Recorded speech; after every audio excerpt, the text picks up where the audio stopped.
O eternal and almighty God, from whom all power and wisdom come, we are assembled here before thee to frame such laws as may tend to the welfare and prosperity of our province. Grant, O merciful God, we pray thee, that we may desire only that which is in accordance with thy name, with thy will, and that we may seek it with wisdom, know it with certainty, and accomplish it perfectly, for the glory and honor of thy name and the welfare of all our people. Amen. We acknowledge we are gathered on Treaty 1 territory, and that Manitoba is located on the treaty territories and ancestral lands of the Anishinaabe, Anishinaabeg, Dakota Oyeate, Dene Sulene, and Neothorc nations. We acknowledge Manitoba is located on the homeland of the Red River Métis. We acknowledge northern Manitoba includes lands that were and are the ancestral lands of the Inuit. We respect the spirit and intent of treaties and treaty making and remain committed to working in partnership with First Nations, Inuit, and Métis people in the spirit of truth, reconciliation, and collaboration. Please be seated.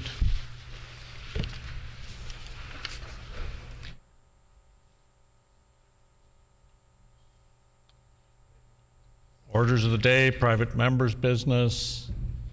The Honourable Member for Riding Mountain. Thank you, Honourable Speaker. The Honourable Member for Spruce Woods. Pursuant to Rule 34, Bracket 8, I am announcing that the private members' resolution to be considered on the next Thursday of private members' business will be the one put forward by the Honourable Member for Spruce Woods. Feels very odd to refer to myself in the third person. The title of the resolution is Calling on the Provincial Government to Address the Overcrowding in Schools. It has been announced that pursuant to Rule 34, Bracket 8, it has been announced that the private member's resolution to be considered on the next Thursday of private members' business will be the one put forward by the Honourable Member for Spruce Woods. The title of the resolution is Calling on the Provincial Government to Address Overcrowding in Schools. The Honourable Member for Spruce Woods. Thank you, Honourable Speaker. Would you please call Bill 211, the Drivers and Vehicle Amendment Act, Manitoba Parks License Plates, for second reading. It has been announced that we will proceed to Bill 211, the Drivers and Vehicles Amendment Act, Manitoba Parks License Plates, for second reading. The Honourable Member for Riding Mountain. Hear, hear.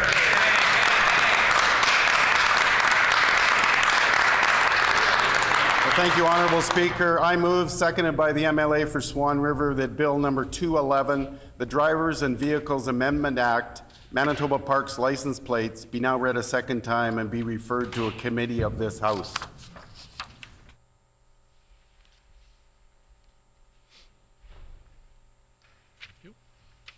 Been moved by the Honourable Member for Riding Mountain, seconded by the Honourable Member for Swan River, that Bill number 211, the Drivers and Vehicles Amendment Act, Manitoba Parks License Plates, be now read a second time and be referred to a committee of this House.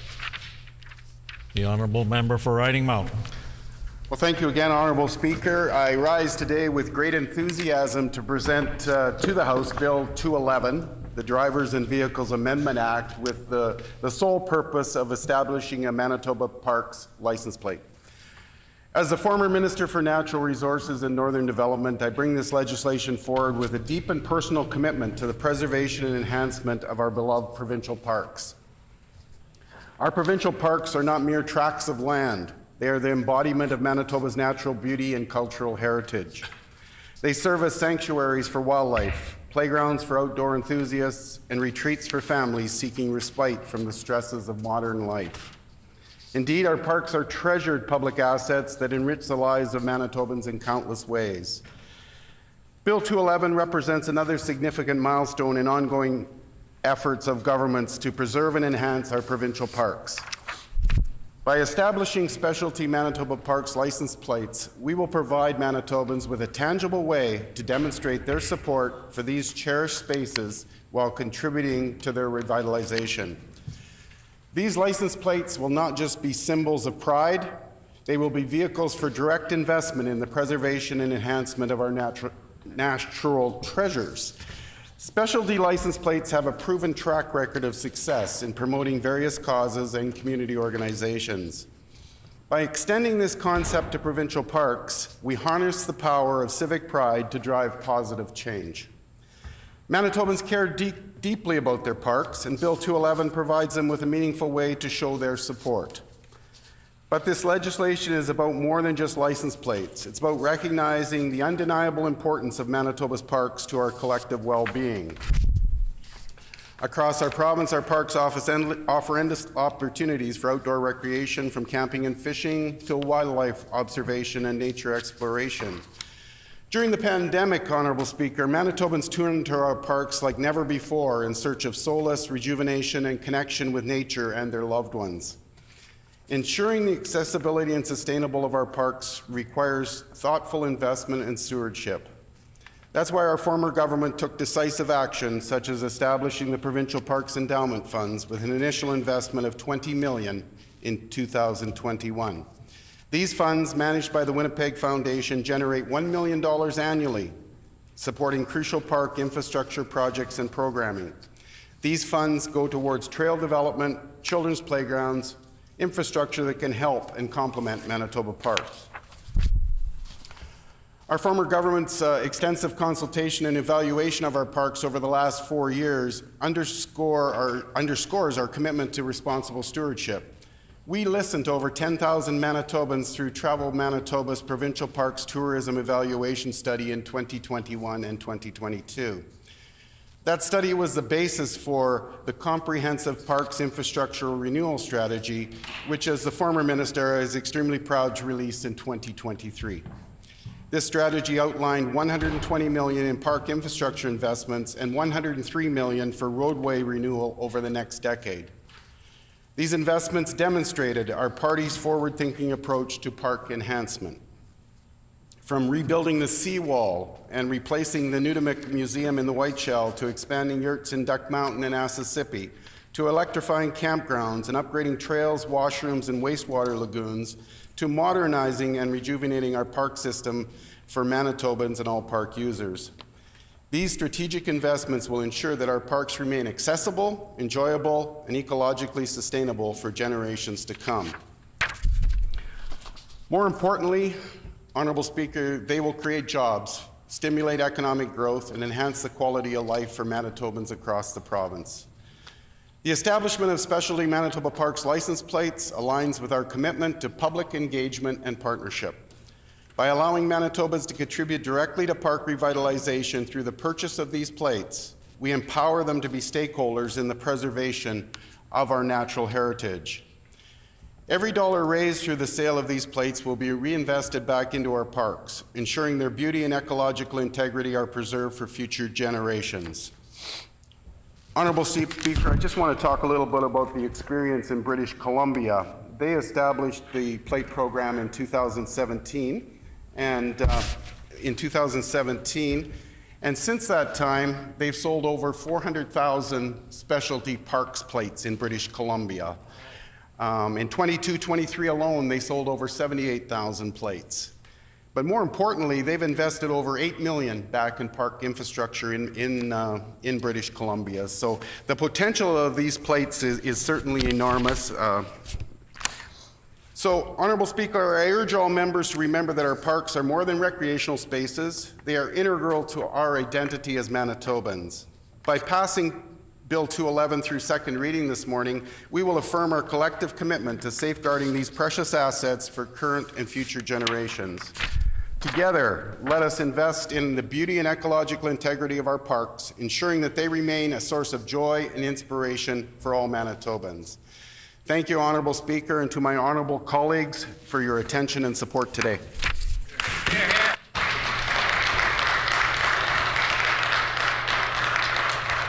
A question period of up to 10 minutes will be held. Questions may be addressed to the sponsoring member by any member in the following sequence. First question to be asked by a member from another party. This is to be followed by a rotation between the parties. Each independent member may ask one question, and no question or answer shall exceed 45 seconds. The floor is open for questions. The honourable member for Radisson. Thank you, Honourable Speaker, and I thank the member for bringing forward this bill. You know, though I'm skeptical, I am very thankful that it seems like they're getting on board with defending our parks on the surface with this bill. Of course, there are more questions coming up, but the question that I would like to pose to the member kind of predates this bill introduction. In the introduction of the MMIWG2S license plate, the member for Steinbach had actually asked the question of why you know, the license plate was brought forward as legislation as opposed to just done. And so my question is, why are they doing this now in opposition as opposed to in government? The honourable member for Riding Mountain. Thank you, Honourable Speaker, and thanks for that question. My understanding in opposition here, we have to propose a private member's bill for this particular plate. We certainly contemplated it when we were in government, and you know, it was part of our agenda, likely to get a plate in at some point. But the next best thing is to get that plate in today if we can, because it's certainly going to, the funds are going to certainly be used to enhance parks all across Manitoba. The honourable member for Swan River. Yeah, thank you, Honourable Speaker. And I would like to ask the member and thank him very much for bringing this bill forth, because I know he has a passion for the outdoors. Likewise, can he please explain why provincial parks are so important to him? The honourable member for Riding Mountain. Well, thank you, Honourable Speaker, and thanks to my good friend, the MLA for Swan River, for that question. I think all of us in this chamber today can relate to going to provincial parks today as adults and perhaps as children with your parents and things like that. It was a place, a reasonable place that you could go as a family on a weekend to visit, or you could go camping. And I think that love of parks has extended throughout my whole life here. And traveling to provincial parks across Manitoba, it's always great to see each provincial park is a little different, and it's good to see what each park offers. The honourable member for Radisson. Thank you, Honourable Speaker. Our NDP team is working every day to be a government that works for Manitobans to fix the damage that the PCs did. While they try to throw the problems that they created at our feet, we're adding new staff for parks and park services so that Manitobans can finally enjoy and continue to enjoy our beautiful provincial parks in a way that they know their government supports. And so, while I'm being heckled by the other side for talking about supporting the environment, I will ask, you know, first of all, while we build, the members opposite continue to try to escape the fact that they've torn down so much infrastructure in this province. And so will the member opposite take full responsibility for worsening provincial park services? The honourable member for Riding Mountain. Well, thank you, Honourable Speaker, and I think the member opposite is wrong. Our former government certainly tried to build up provincial parks, and that's what we're talking about here this morning. In 2023, we invested over $7 million in capital improvements in provincial parks, and in 2023-24, we had earmarked 12.7 for parks infrastructure. That was all part of our plan, our 10-year plan, to spend $121 million in provincial parks on infrastructure, along with $102 million in roadways leading to and into parks. The honourable member for Springfield Rochette. I would like to thank the member from Riding Mountain for this piece of legislation. It has to be done by legislation because we are opposition. And I'd like to apologize to him for the negativity and the anger coming from the government benches. So I would like to ask him, when he was consulting, what was some of the feedback that he got from groups, and what did they say about this particular license plate coming forward to help out our great parks here in Manitoba? The honourable member for Riding Mountain. Well, thank you, Honourable Speaker, and thank you to my colleague from Springfield Richot for that important question. We certainly have consulted with parks users across Manitoba, citizens in all our constituencies we've talked to about this plate. It wasn't a secret. We certainly wanted to consult with as many users as possible. And more importantly, we consulted with the organization that would be receiving the funding, the Winnipeg Foundation. They will receive $30 out of each specialty plate that will go into the endowment fund that will be there for now and the future. The honourable member for Radisson. Thank you, Honourable Speaker. It's interesting to see the provincial Conservatives here in Manitoba, claiming to stand up for the climate and claiming to stand up for nature when their federal counterparts won't even acknowledge climate change.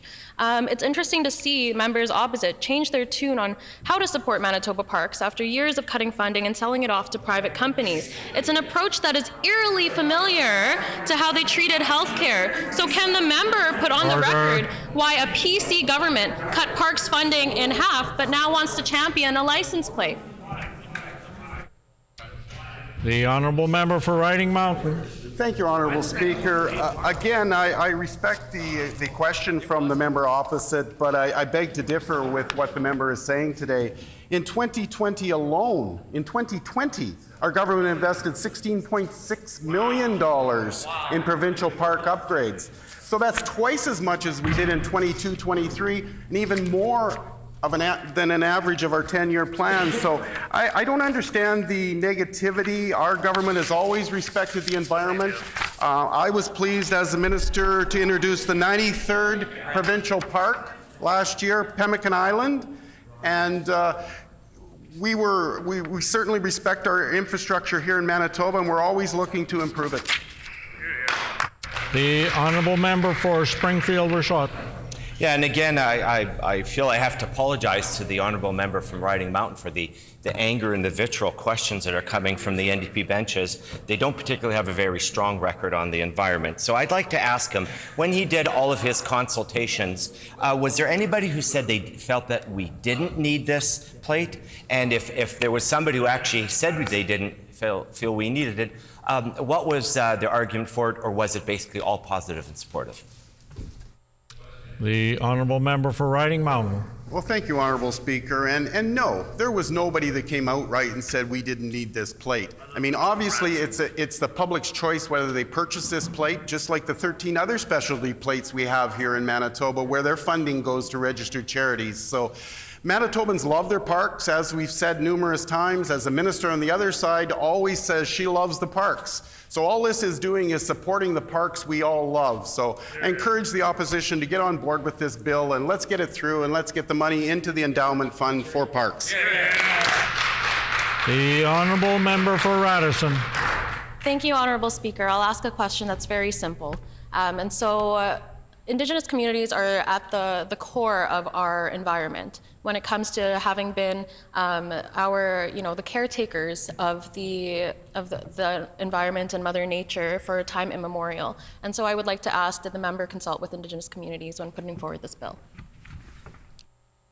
The honourable member for Riding Mountain. Well, thank you, Honourable Speaker. In my previous role as the minister, I was working with Indigenous communities every week. Great conversations with them. That's how Pemmican Island Provincial Park came about. I met with the First Nations concerned up there, respected their views. They were fully supportive of Pemmican Island being a park, and we're very excited on the day that we made Pemmican Island Manitoba's 93rd provincial park. So First Nations, again, they love the environment the same as we do on this side of the House, and I'm sure they do on that side of the House. So again, I encourage the passage of this bill so we can move forward with protecting our parks now and into the future. The honourable member for Spruce Woods. Thank you, Honourable Speaker. Despite the rhetoric we're hearing from the other side today, we know which government in recent years has cut provincial parks funding. And so could the member for Riding Mountain please highlight some of the facts on that and why this getting more funding into our parks is more important than ever given the funding outlined in Budget 2024? The honourable member for Riding Mountain. Well, thanks again, Honourable Speaker. And, I would like all-party cooperation on this bill this morning because, again, it's to expand the funding into parks. I think I've stood up in this House a few times in the past few weeks and explained that Budget 24 has certainly cut the capital funding in half for this year. We have no knowledge of what the future plans will be, but as part of the 10-year plan, it's been certainly cut in half. So there was 12 projects slated for this year, so I'm certain a few of them are likely not going to make it this year, but we can only hope on this side of the House that this government respects parks as much as we do and will restore that funding next year and continue on with the 10-year plan to revitalize our parks all across Manitoba. Thank you. The time for questions has expired. The floor is open for debate. The honourable member for St. Boniface.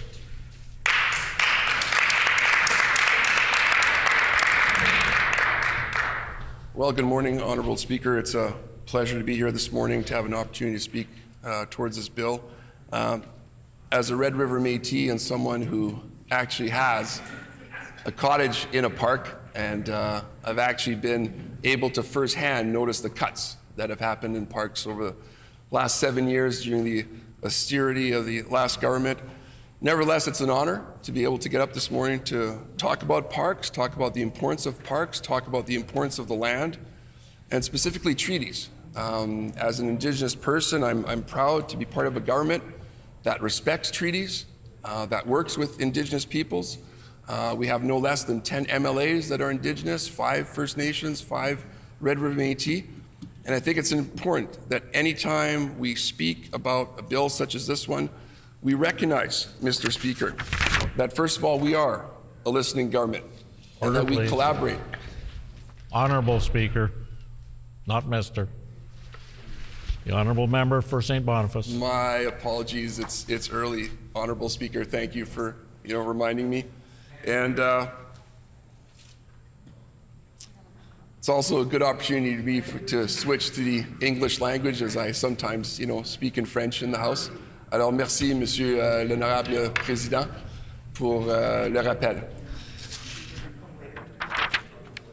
Thank you, Honourable Speaker. So we are a listening government, and we are collaborating with Indigenous communities and nations. In fact, in January, Mr. Honourable Speaker, was very honored that we signed a historic deal with the Indigenous-led Seal River Watershed Alliance and the federal government to study officially making the huge expanse of land west of Churchill an Indigenous protected and conserved area.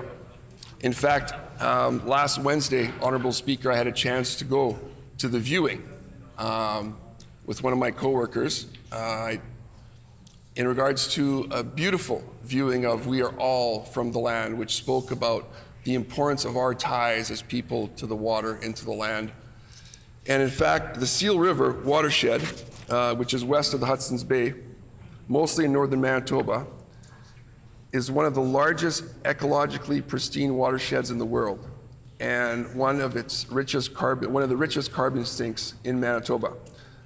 So, Mr. Honourable Speaker, it's time that Indigenous nations and communities who have long been protecting Manitoba lands and waters define how those lands and waters are cared for.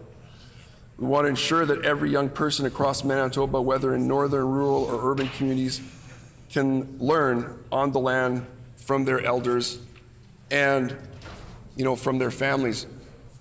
When I think of provincial parks, Mr. Honourable Speaker, I'd like to share with you that my family since 1937 actually has had a cabin in northern Manitoba at Beresford Lake. What's interesting is that my grandfather worked there in 1937, and that tract of land around Beresford Lake became a provincial park. We had squatters' rights. Our cabin had been there since 1961. And when it became a provincial park, there was large investments, the roads came in, the amenities came in. But unfortunately, some of the investments that we saw earlier in the 80s, truthfully, Mr. Honourable Speaker, really disappeared over the last 7 years. We used to have a campground which was actually attended by staff from provincial parks. That's been cut. Since the pandemic, we've seen other amenities at the park go downhill. And I think it's time that we do reinvest in provincial parks with long-term, predictable investments. I'm skeptical of how putting money into a fund to invest long-term into our provincial parks is going to actually help us as a government and as a province get to our commitment of putting 30% of the land aside by 2030. Over the years, I've had the chance to paddle, in fact, many rivers across Manitoba, from the Whiteshell River to the Masqua River, the Black River, the Manicatogan River, the Winnipegao River. I've paddled the Gammon River all the way up to Aikens. I've seen caribou firsthand. But I've also seen the devastation that forest fires can bring to our provincial parks. I'm worried that if we don't invest, not just in our provincial parks, but in the mitigation of forest fires, it scares me to think what's going to happen to the land, Mr. Honourable Speaker. I know that over the years, actually, our water bomber fleet has been privatized by this previous government, and that's extremely worrisome. 2 summers ago, Mr. Honourable Speaker, Manitoba was on fire, and we spent the whole summer worrying about our parks, northern communities, investing into, a plate that's going to put money in a fund is not going to help us protect northern communities and our parks from forest fires. Last summer, Mr. Honourable Speaker, Canada was on fire, and everyone across Canada noticed firsthand the effects of forest fires when it comes to air quality across Canada. As a government, it's important that we invest in long-term mitigation of forest fires. In fact, this summer is already being billed as another summer where we can expect forest fires of north. In fact, forest fires have already started. And my question for the honourable member of the other side is, how is this bill going to help us fight forest fires? How is this bill going to help us protect northern communities? How is this bill going to help us protect infrastructure? I'd like to add, Mr. Honourable Speaker, that as a member of the Canadian Ski Patrol, I've had the opportunity many occasions to go to Birds Hill Provincial Park, Whiteshell Provincial Park for ski races, biathlon races, and it's broken my heart to see the infrastructure there, our biathlon range, etc., keep on dwindling down and down and down and downhill because of the austerity of the previous government and the lack of investment of the previous government in our provincial parks.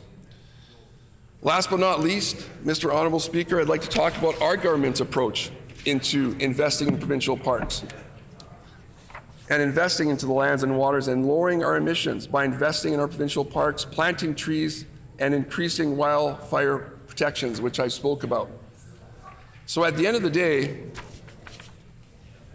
Mr. Honourable Speaker, this bill, to me, looks like an enormous mea culpa on behalf of the members of the opposite side after 7 years of austerity, lack of investment in provincial parks, seeing provincial park infrastructure go downhill. It's their way to try to come back to the table and spin this into some kind of a good news story, one that I think needs serious consideration. And furthermore, Mr. Honourable Speaker, our government will be adding new staff for parks and other services through environment and climate change to better support access to natural spaces and protect our environment. We're revitalizing and staffing up the Conservation Officer Service to build relations and foster an effective, responsive, and professional service that works with Manitoba communities to ensure public and natural resources are protected. The previous government signed contracts that increased the cost of e-permits for hunters, anglers, and park passes for Manitobans. We've received these contracts, we've reviewed these contracts, and covering the cost increases so the Manitobans don't have to take the weight of the former government's mistakes. In our budget, we're investing in multifaceted strategies to protect our lands and waters. Thank you, Mr. Honourable Speaker. Before recognizing another speaker, I'd just like to address the Mr. Honourable Speaker, and I realize there may be a problem between translating from French to English because the French version does say Monsieur l'Honourable Président. In English, however, I'd ask the member to please make sure he refers to the speaker as Honourable Speaker, not Mr. Honourable. The Honourable Member for Swan River. Here, here. Hey.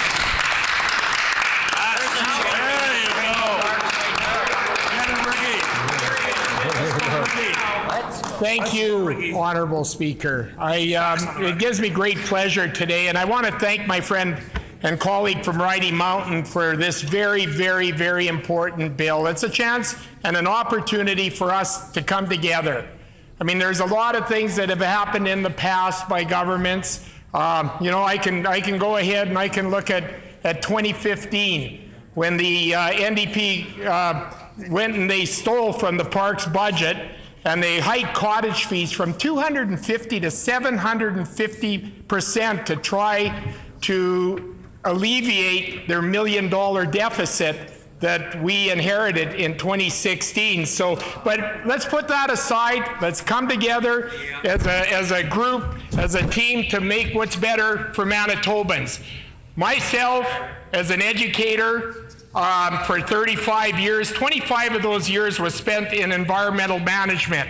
I spent 267 days in the bush with students, and their appreciation and love for the outdoors and respect is something that we have to take a look at now. And we got to say to ourselves, you know, we are doing it for the future.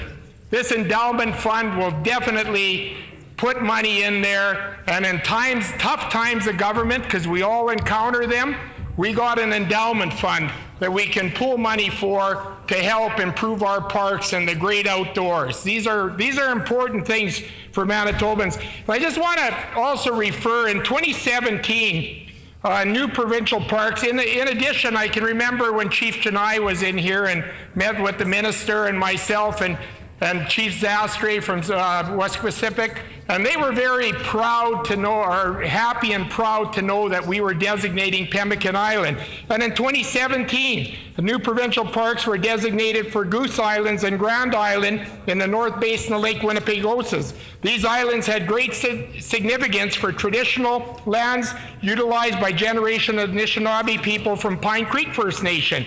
So we've worked very closely with First Nation communities in protecting some of these spaces that were important for them, for wildlife habitat, breeding grounds for a variety of bird species, as well as moose, fox, white-tailed deer, all types of fur bearers, where they were able to practice their traditional means. So I kind of just wanted to put that, but Bill 211, it allows Manitoba to show their love for provincial parks while helping revitalize the natural spaces they treasure most. It's a chance for all of us to show support by passing this bill today. You know, through the Provincial Parks Endowment Fund. The important legislation acknowledges the undeniable importance of provincial parks to Manitoba. And Honorable Speaker, okay, thank you. Sorry there, my paper keeps getting over top of the mic here, and I apologize for that. But it's important for us to be able to take a look, and we, you know, when I look back at the Duck Mountains, for instance, we got a gem. The White Shell, there's a gem there. Whether it's Hecla Island or any of the 93 provincial parks, everybody has an invested interest in them, and they are important. We go into the Duck Mountains. This is a time, during the pandemic, people, where did they go? They went to our provincial parks. They wanted to see what we had, and our provincial parks has really picked up.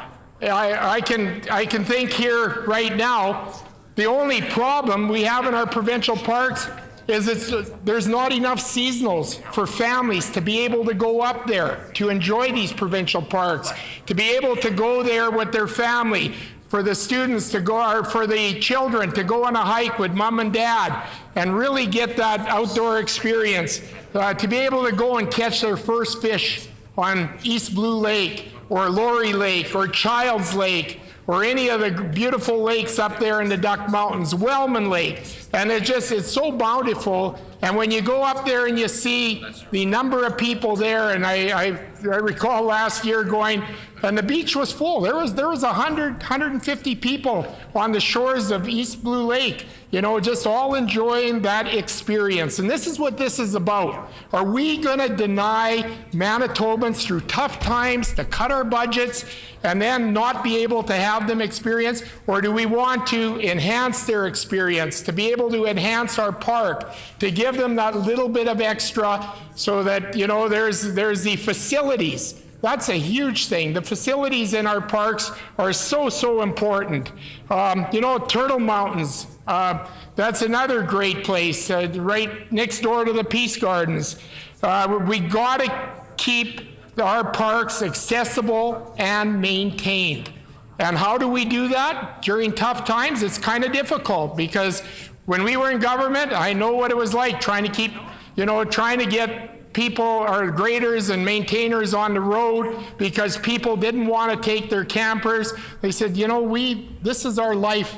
This camper is our life, and we want to share it with our family. We want to pull it up there, and we got to maintain those roads. But also, when they get there, we want to have the facilities maintained for them. We want to have those washrooms accessible, those shower rooms accessible.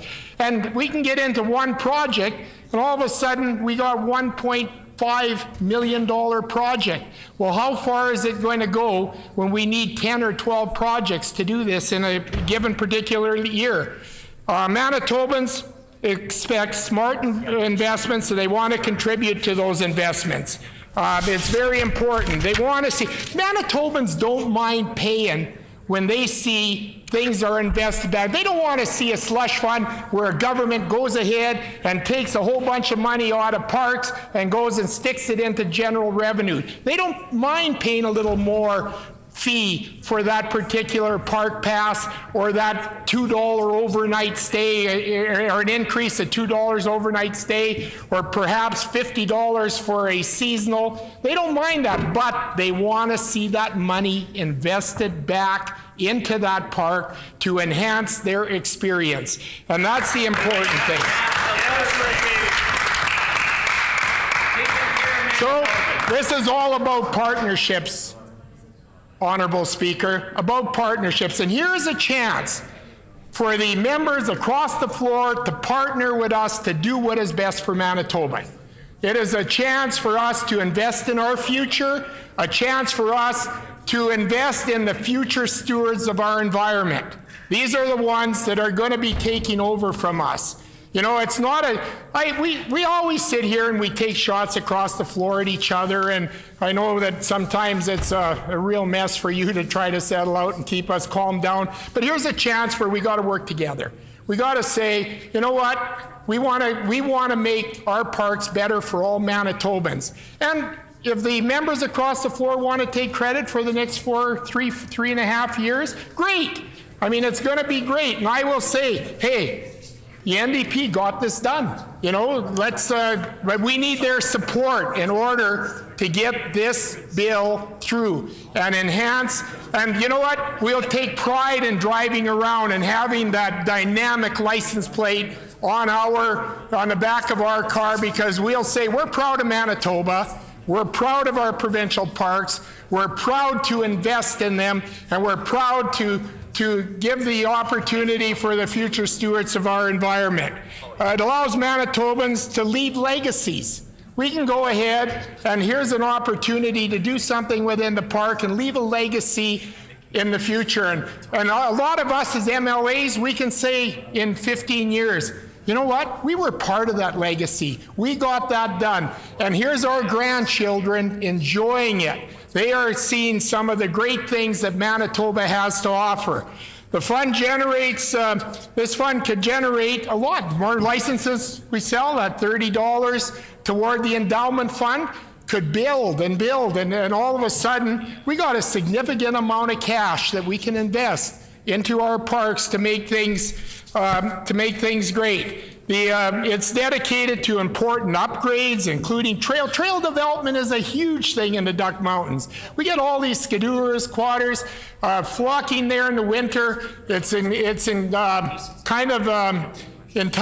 the lodge owners to open their stores in the winter so someone can stop in there for hot chocolate, or man, at Wellman Lake at PJ Burger, man, that thing is about yay thick, and it's a great thing. So those are the kind of stuff we want people to experience. We want to invite, whether it's the White Shell, Hecla, Turtle Mountains, Duck Mountains, we want Spruce Woods.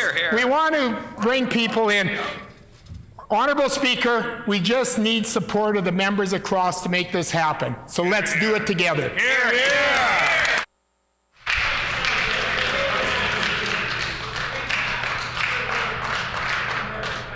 The honourable member for the Boroughs.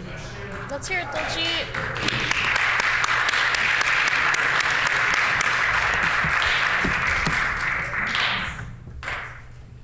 Thank you, Honorable Speaker.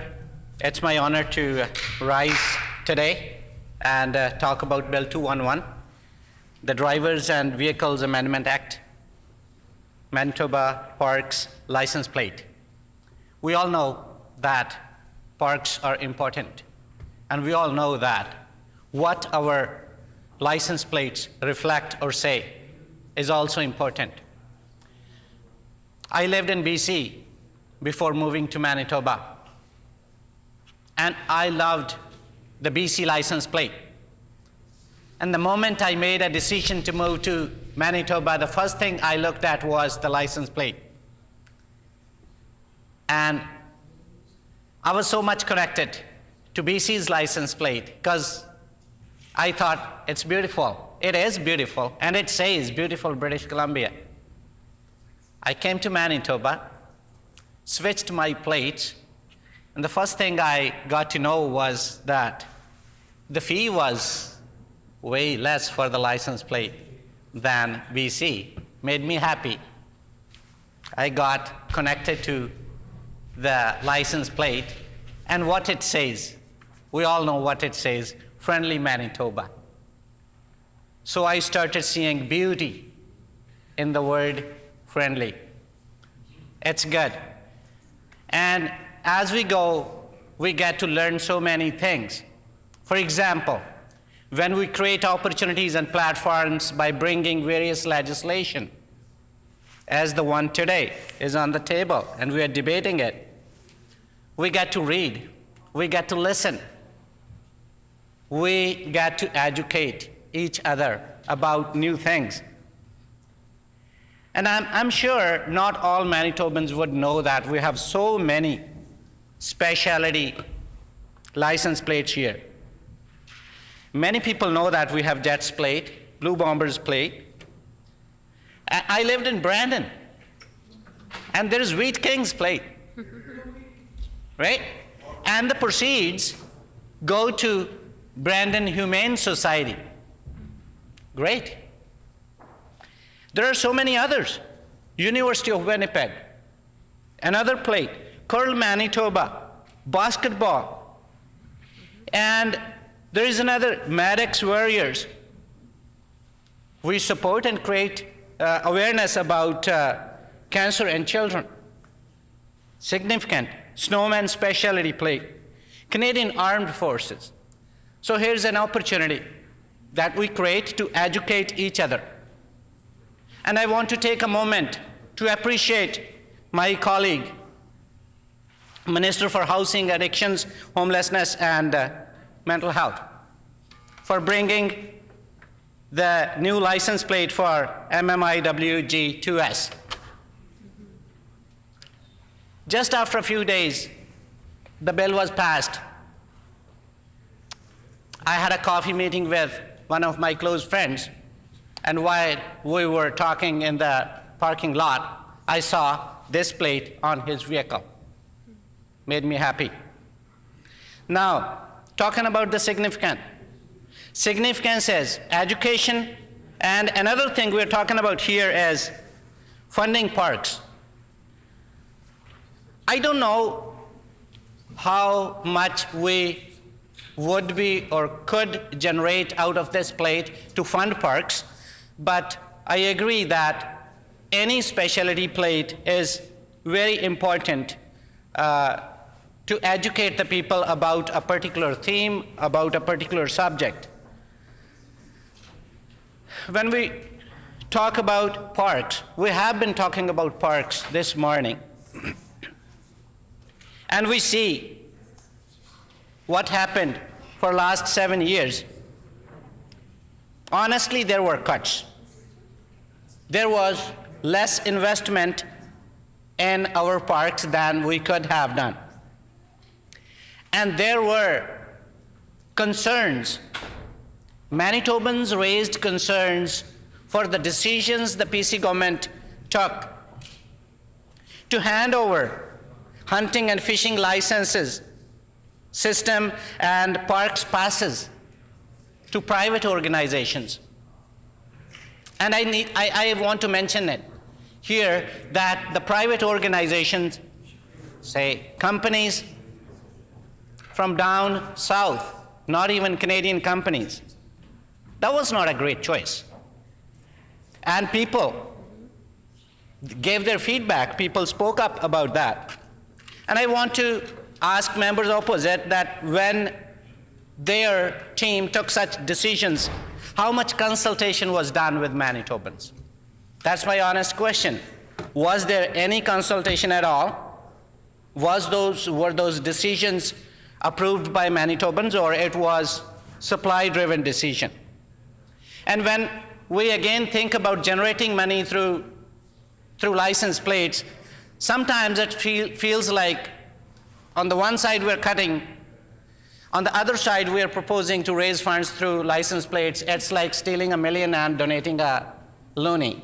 That doesn't sound great. And honorable member that spoke just before me said that Manitobans don't mind paying more. Well, that would be generalizing. There are Manitobans that I represent. They can't pay more. They can't pay more because I represent the constituents of boroughs. They are struggling to survive. There are single parents. There are low-income families. We cannot say that they are the Manitobans who don't mind paying more for going to parks. And I also think, when we think about equity, everyone, rich or poor, has equal rights to our natural resources.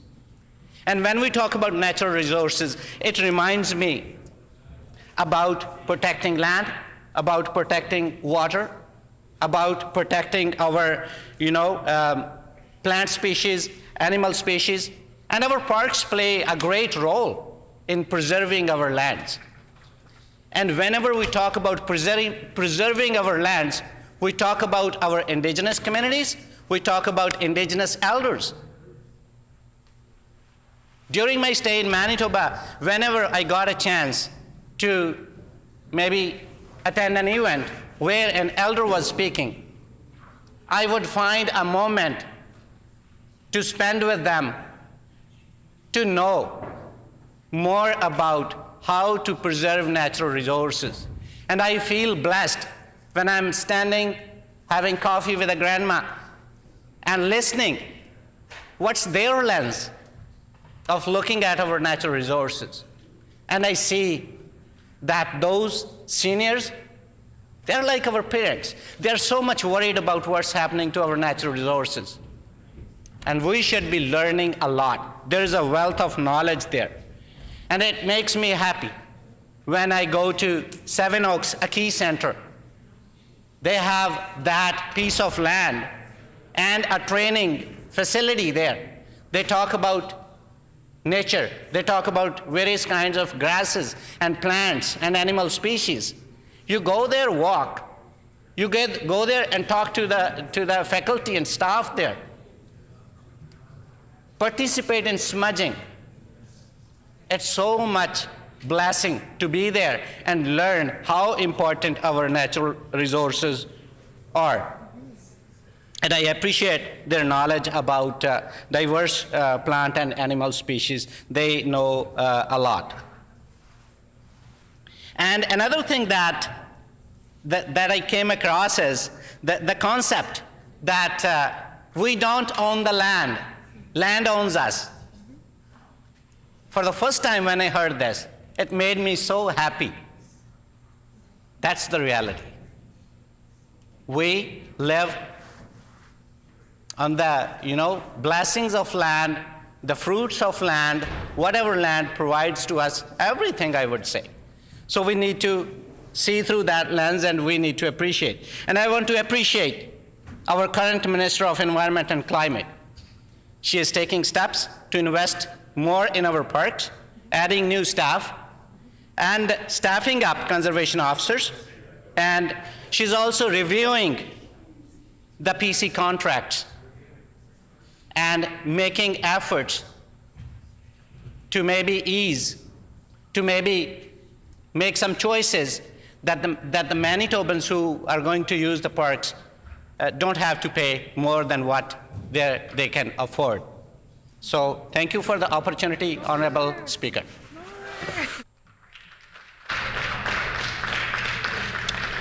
Are there no more? The Honourable Minister of Sport, Culture, Heritage and Tourism.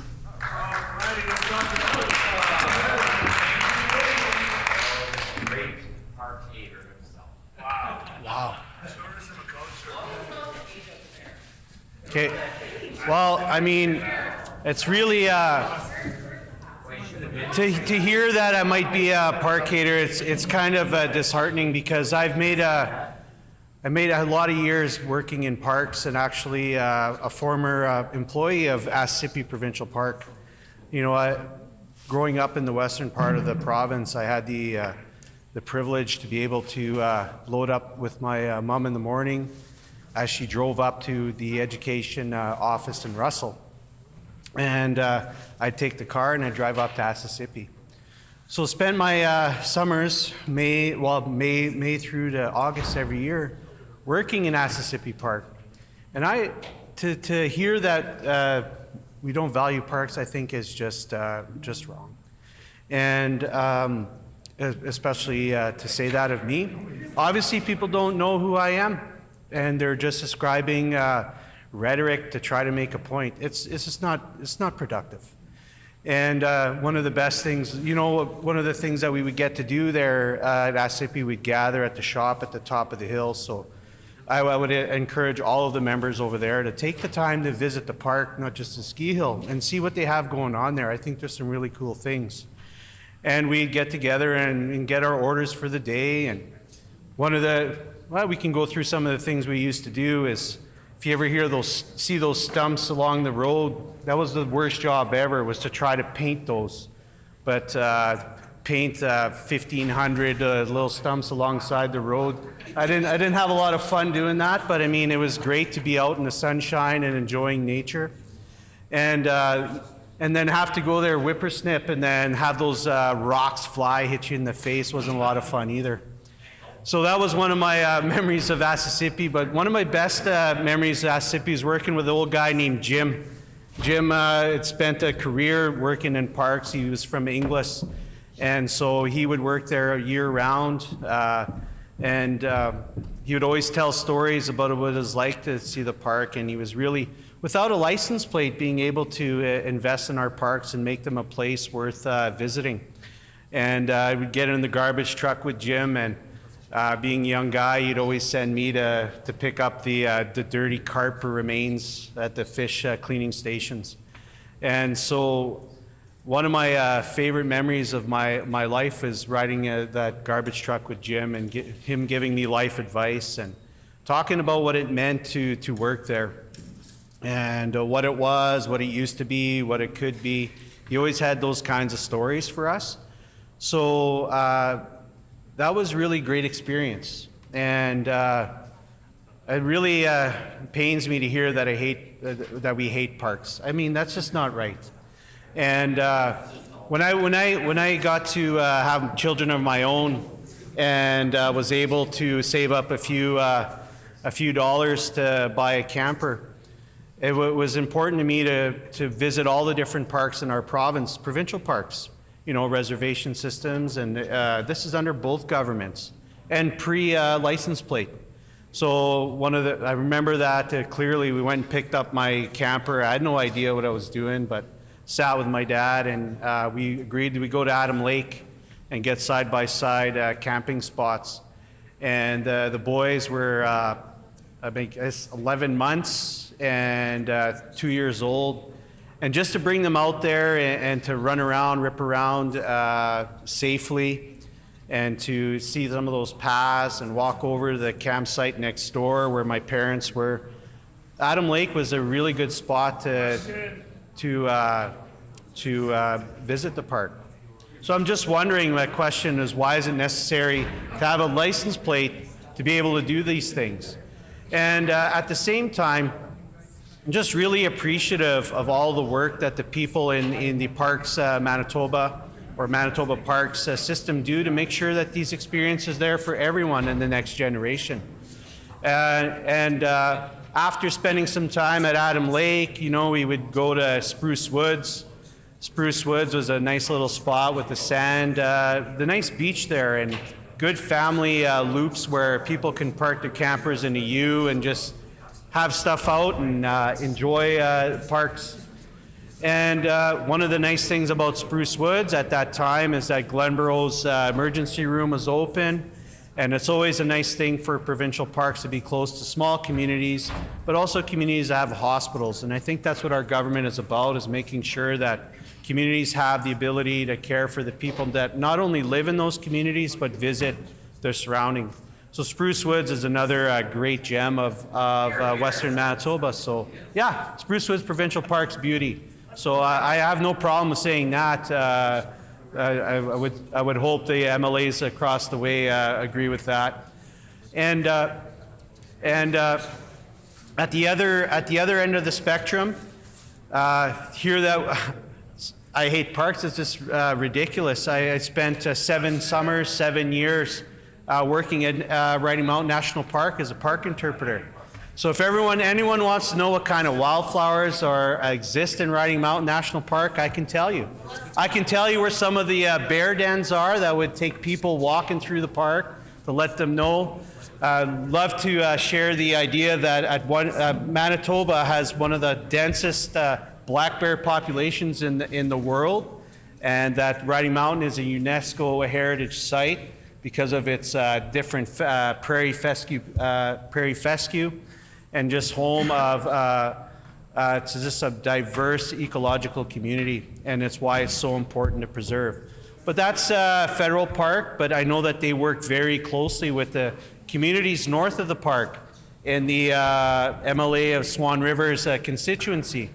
And wouldn't it be great to make sure that those producers who live north of the park continue to work with the MHHC to preserve wildlife, to preserve wetlands?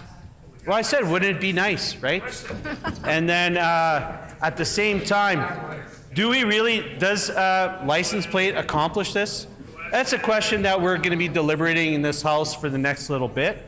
But again, very happy to stand in the chamber here and just talk about my own personal experience with parks. I think it's great that to share with the members opposite and the members in government here about what type of jewels we have in Western Manitoba and in the parkland, and the importance to keep these organizations or these parks strong. Order, please.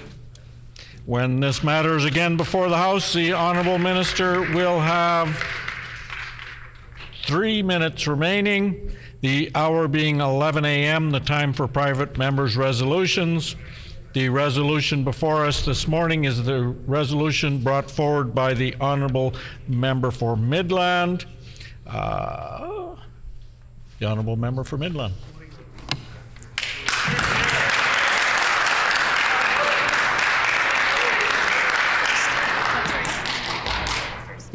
The resolution before us this morning is the resolution brought forward by the Honourable Member for Midland, titled calling on the provincial government to prioritize and protect children in care and commit to a public inquiry. The Honourable Member for Midland. Thank you, Honourable Speaker. I move, seconded by the member for Morden Winkler. Therefore, be it resolved, the Legislative Assembly of Manitoba urge the provincial government to commit to a public inquiry without delay in order to develop better policies to protect youth in care from potential abuse and provide the necessary resources to the Minister of Families so that no other cry for help goes unanswered or ignored.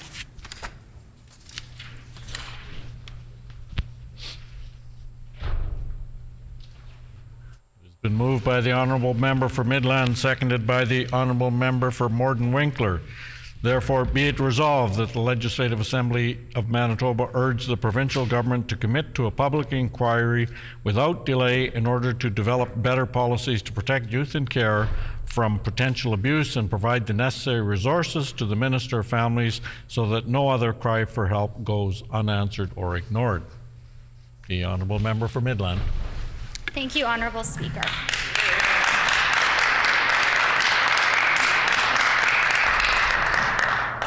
I am saddened to put this resolution forward, asking the government to do the right thing and call a public inquiry into the terrible tragedy that happened to one of my constituents on February 11th. I believe this resolution speaks for itself, but I do want to briefly talk about the reasons why I have brought this resolution forward. The Minister of Families and the NDP government have had sufficient opportunity to prioritize children in care and deal with the crisis within CFS.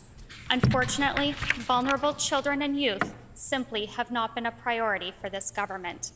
In fact, not making the time for this critical situation of children in care appears to be the pattern of this government and this Minister of Families.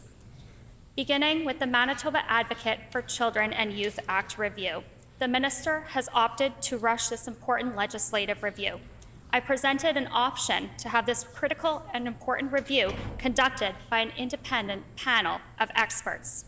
This would have been a non-partisan panel, giving experts a real voice around the table to review legislation and present recommendations to the committee regarding children and youth in care. Not a moment of consideration was given for this proposal by the minister during committee. When I asked if timing was an issue, the minister responded maybe. So I presented another option to solve that timing issue, and that was to collaborate on time with agreement and consensus from members of the House and the Assembly. This was certainly supported by members on this side of the House to ensure the review would be done comprehensively. Yet, this minister was too busy to conduct a comprehensive review of this important legislation dealing with children and youth in care, and is instead rushing the consultation process with only 1 day dedicated for public presentations. A few weeks later, my colleague, the MLA for Tyndall Park, brought forward a really important matter of urgent public importance regarding children in care. We on this side of the House know that this is a nonpartisan, non-political issue, and so I seconded this motion. Discussing the crisis of children in care in these chambers is something that the minister should have taken seriously. This is her job. Far too often, we are hearing the challenges vulnerable youth and children are facing. Lack of resources are amplifying these challenges. It was disappointing to see the departments of Winnipeg CFS and rural and northern CFS be cut in this year's budget, while we are still years away from the complete transfer to Indigenous agencies under Bill C-62. Children and youth need our support now. Yet when this matter was brought forward, the minister shamelessly said that she was too busy. This was an insult to all the foster parents that attended in the gallery that day to hear from this minister that she would be taking this issue seriously. And instead, she disrespected them by saying she did not have the time and had better things to do. Vulnerable children and youth are being ignored under this NDP minister. They are not getting the support or the resources that they so desperately need. The call for additional resources has been made by the Manitoba Advocate for Children and Youth. During the Macy Committee, the Advocate acknowledged that this is a matter of urgent public importance. The Assembly of Manitoba Chiefs have also called for additional resources, and I quote, "The limited allocation to support the well-being of children and families within the child welfare system is concerning. The lack of clarity for funding for protection, prevention, and reunification further perpetuates the status quo." And then the chief of the Winnipeg Police also made a call regarding the resource challenges of children and youth in care. He said, "We often see with children involved in the child welfare system are the impacts of unstable upbringings, untreated trauma, frequent placement changes, and a general lack of adequate supports." Lack of supports and lack of resources have been a common theme with this NDP government the past few months. This is why it is very concerning that this minister is not only too busy to deal with children and youth in care, but is cutting the necessary funding and resources for from the CFS agencies that children and youth in care are currently relying on. This leads me to the context of this resolution. A terrible, tragic situation occurred on February 11th in my constituency. The calls Miley Grattan made to her CFS worker went unanswered. She said she felt unsafe in the home, and she said she was in danger. Her calls went unanswered. Then 2 months later, after she had left those voicemails, she tragically and senselessly died. Why did no one answer the phone? Why were her calls ignored? Why did the minister fail her when she needed her the most? I have asked in this House many times for the Premier and the Minister to commit to calling a public inquiry into the tragic situation that occurred in my constituency in Carman in February. There are still many, many questions and many, many unanswered questions. Miley Grattan's calls did go unanswered, but let's not leave the questions of those who are still grieving go unanswered. This call for an inquiry is not only to get those answers, but to be able to ensure that this never happens again in our province. I would expect that all members from all sides of the House would have agreed to this path forward. However, instead, this call for transparency has been met with hostility and antagonism by this Minister of Families. We should all want these answers. Manitobans deserve to have these answers. My constituents deserve to have these answers, and the family deserves to have these answers. And it's time for the minister to get on board. Members of this House, I urge you to support this resolution, to be transparent with what happened to Miley Grattan. Let us learn from our past mistakes so we can make the changes that we need for now and into the future, for all children and youth currently in care, and for all children and youth in care in the future. Thank you, Honourable Deputy Speaker.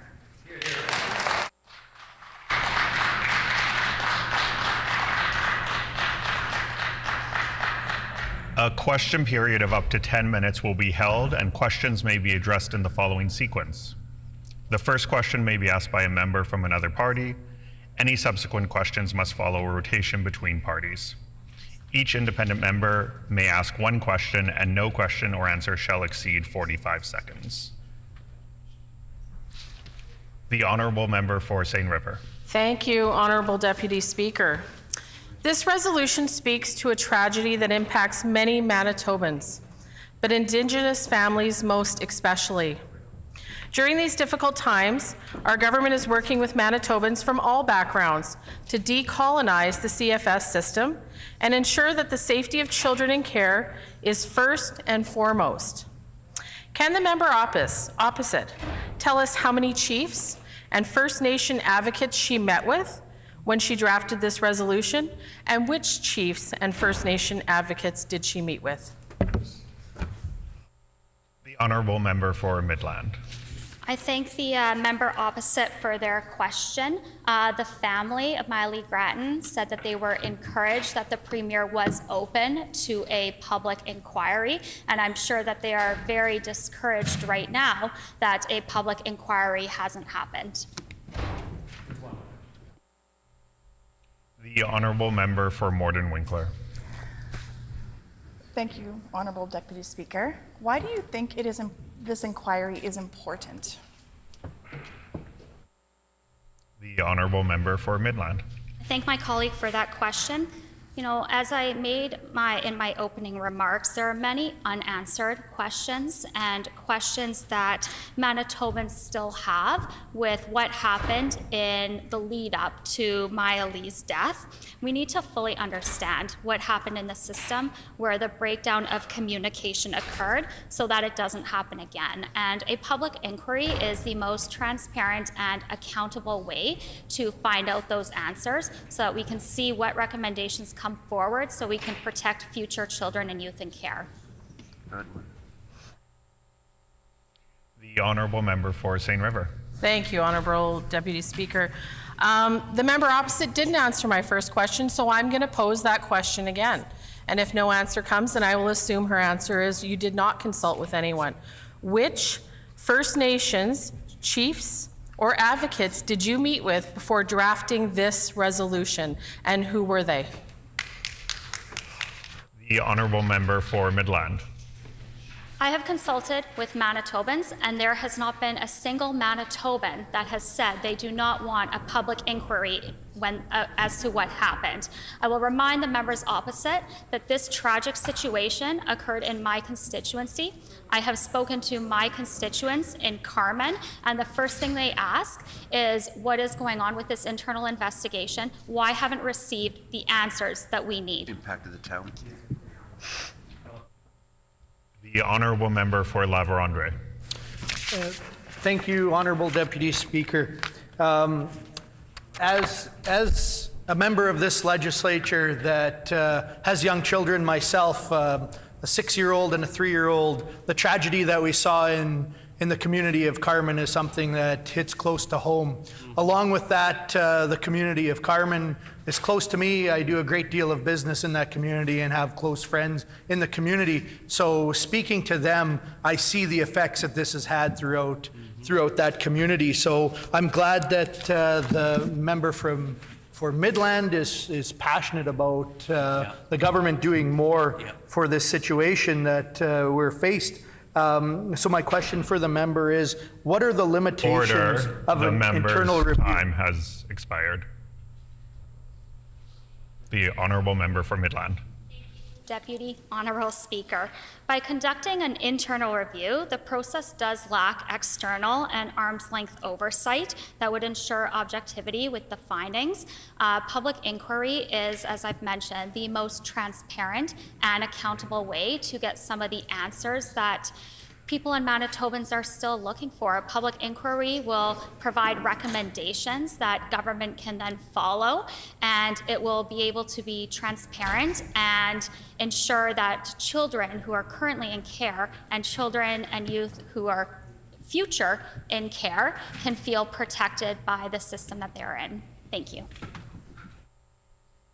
The honourable member for Seine River. Thank you, Honourable Deputy Speaker. Well, the member opposite didn't answer my question, which means she did not bother to consult with any chiefs or First Nation advocates before drafting this resolution, which leads me to believe further questions I have will also go unanswered.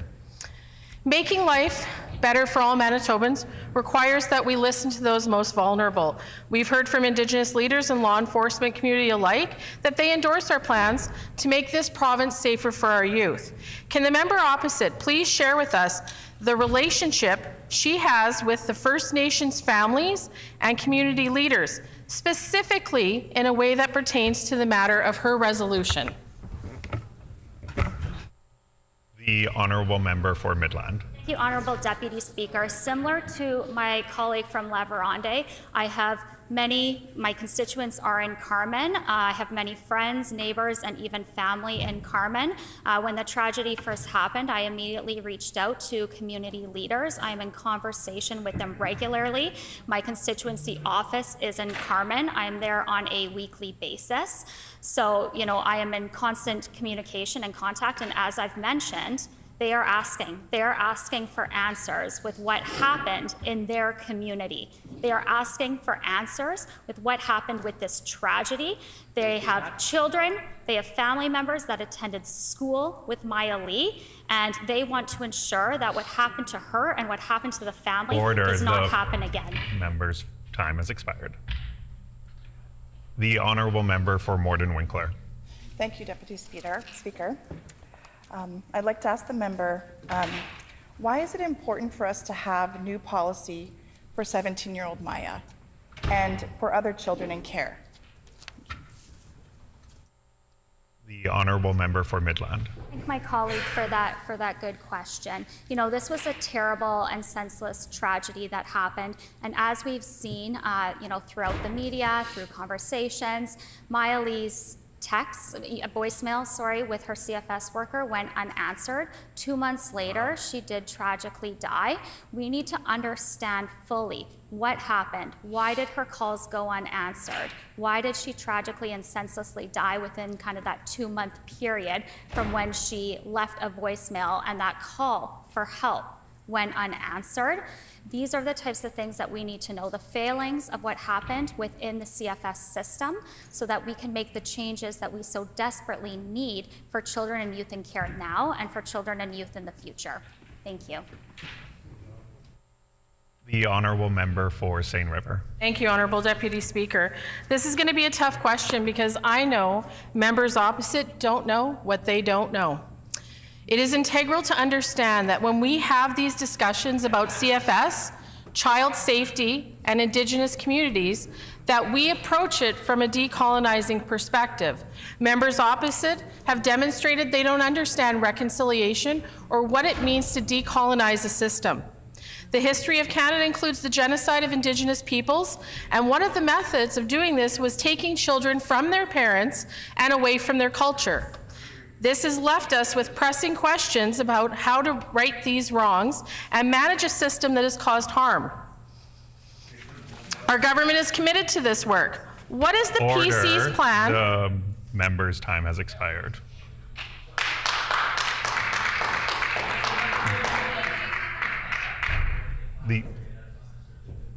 The honourable member for Midland.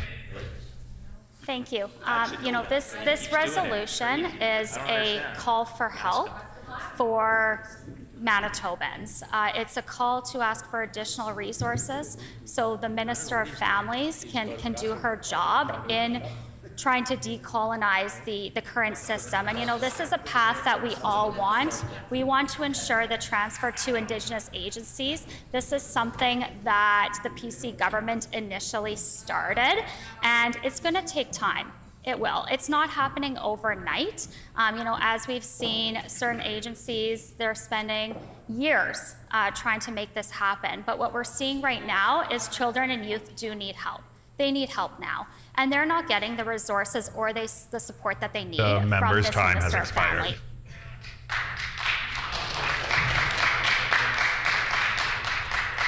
The honourable member for Morden Winkler. Thank you, Honourable Deputy Speaker. I was able to meet with the family of Maya in Carmen. My question would be about them, to focus on them, because they're the ones who have lost somebody, or they've lost many that they have loved. What does the family want in regards to an inquiry? The honourable member for Midland. Thank you, Deputy Honourable Speaker. The family has said in the media that they are encouraged that the Premier was open to a public inquiry. However, we have not seen over the past couple of months any sort of answers or any sort of commitment to this inquiry. So the family has certainly said that they're encouraged by this, but they need to know that this is going to happen. AMC has also asked for a probe, and Manitobans are asking for answers to these very, very serious questions. We need to ensure that this does not happen ever again to any child or youth who is currently in care, or any child or youth who is in future care within this province. Our side of the House wants to ensure that we get these answers and that this is done as transparently as The member's time has expired. The question period complete. The floor is open for debate. The Honourable Minister for Families, Gender, Equity and Accessibility.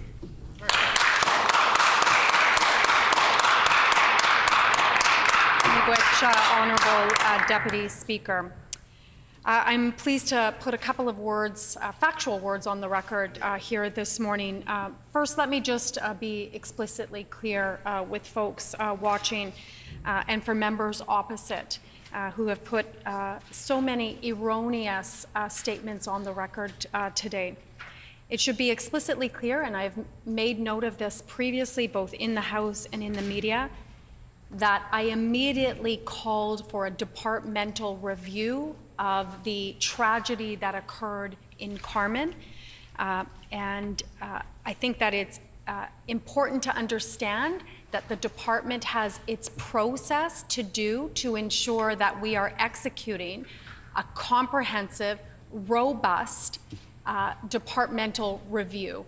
So that is taking place as we speak and has been taking place for a while since that tragedy. So number one. Number two, I want to point out to the member opposite in respect of public inquiries. Canada actually has some of the most public inquiries on record in respect of Indigenous peoples and the particular colonial context here across our territories. We have the Royal Commission on Aboriginal Peoples that also looked at child welfare. We have the National Inquiry on Missing and Murdered Indigenous Women, Girls, and Two-Spirited that also looked at the role that child welfare has played in respect of the epidemic of violence against Indigenous women and girls and Two-Spirited. Here in Manitoba, we had the Aboriginal Justice Inquiry and the Aboriginal Justice Inquiry Implementation Committee, both of which looked at child welfare and delved deep into what we need to do in respect of decolonizing child welfare. The issue has been that there has not been the political will or courage to be able to do the work of decolonizing child welfare. And we didn't have the legislative framework only until a couple of years ago with the advent of Bill C-92. Now we have the federal legislative framework in which to pursue jurisdiction, in which to pursue the transfer of child welfare to First Nation rights holders, where it rightly belongs. Where it has always belonged, but Indigenous children have been used for well over 150 years as political colonial pawns in executing colonization, starting with the advent of residential schools, in which many of our members on this side of the House, our grandparents, our parents, our great-grandparents, our aunties and uncles went to residential schools, continuing on with the 60s scoop, and continuing on into child welfare, into what we know now as child welfare. We have the information and the inquiries to support that work. We have that. That's what we're doing. As I've stated in this House several times now, I hadn't even been a minister for less than 48 hours when I gave the directive to my department, with the support of the Premier, that our priority is jurisdiction. Our priority is decolonizing the system. And so that has been the work that I've been doing since I've been appointed, alongside our very capable and dedicated team that I work with day in and day out. I've actually brought on as advisors Indigenous women, 2 Indigenous women who have been working in child welfare for many, many years, one of whom is actually doing her master's research right now in jurisdiction and Indigenous law. So much so that the staff that I have surrounding me, that we work together, are experts in the area of child welfare and are also experts in the area of decolonizing child welfare, and also experts in bringing our children home where they rightfully belong. Part of that pursuit of jurisdiction is also holding up and leaning into customary and kinship care. I know that the member for Tyndall Park a little while ago got upset or was offended when I said in the media that there are children that are in care but are also thriving. And I didn't have an opportunity to explain that, but let me explain this. We have children that are with their grandmothers. We have children that are with their aunties and their uncles and their cousins or their sisters and their brothers. We have children that are in care that are in their communities. And yes, we have children that in those circumstances are thriving because they're with their families and in their community, speaking their language, playing on their land, and going to school among their peers. And so, of course, there are children within the system that are thriving. We have children in the system that are thriving in really phenomenal foster care homes. I have a constituent, her name is Angie Houston. She's been a foster care mom for 20 plus years. She is a phenomenal foster care mom. And she loves the children that she has in her house, but she also supports and understands the need for children to be with their families and in their communities. I want to just say this final couple of words, that the members opposite have not a leg to stand on when it comes to all of a sudden becoming the savior of Indigenous children in care. We don't know who they are. All of a sudden, they want to get up in the House and they want to put words on the record that make themselves maybe look like they're doing some work, but that's not the case. In fact, members opposite are the same ones who in 2020 supported Brian Pallister when he embedded in BITSA taking away the constitutional and the charter rights of children in care to come back and sue the government for dollars that were rightfully owed for them. But you know who just settled in a good way? Our government. Right. Our government is making things right and settling and making Indigenous children whole again. Our government's doing that. We're doing that in my department, not any single one of those members opposite. In fact, they all celebrated when Brian Pallister took the constitutional rights away from Indigenous children. And luckily, the courts told them that they were wrong. So they have not a leg to stand on when it comes to about children in care. Finally, let me just say this. I want to acknowledge all of the Indigenous women who for the last 30 and 40 years have been the ones that are on the front lines of fighting to bring our children home. It has always been Indigenous women that fought for their children, that fought for their families, to say, enough of this colonial system. Our children deserve to be home. We deserve to raise our children in our communities and with our families. It's always been Indigenous women that have done that work. No one else have I ever seen anyone from that opposite side. I've never seen them at MMIWG2S rallies. I've never seen them at any of the funerals that I've attended. I've never seen them at any of the vigils that I've attended. I've never seen them at any of the community feasts. We don't know you. Nobody in the community knows who they are in respect of child welfare, MMIWG2S. What we do know about their record on MMIWG2S is using a political campaign on the murders and the deaths of 3 Indigenous women. That's what you all ran on, the deaths of Indigenous women. And off the backs of trans kids. That's who you guys are.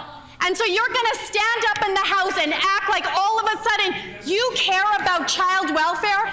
You know nothing about child welfare. You know nothing about our people. Look around the room and see what representation you have. None in respect of Indigenous peoples. So our government has the commitment, the courage, the dedication, the expertise, the capacity to decolonize child welfare once and for all, so that we're not here in 20 years again apologizing to children in care. We're going to take care of children, we're going to make them whole, and we're going to pursue jurisdiction and uphold the rights of First Nation peoples in Manitoba to take care and have control of the care of their children. Miigwech.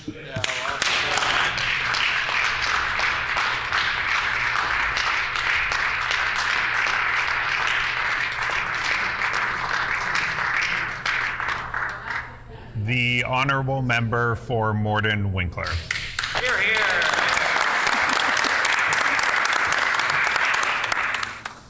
Thank you, Honourable Deputy Speaker. I want to thank the member from Midland for bringing this forward. She obviously cares about her community and those in her community that are hurting and have been attacked and broken. So thank you for doing that.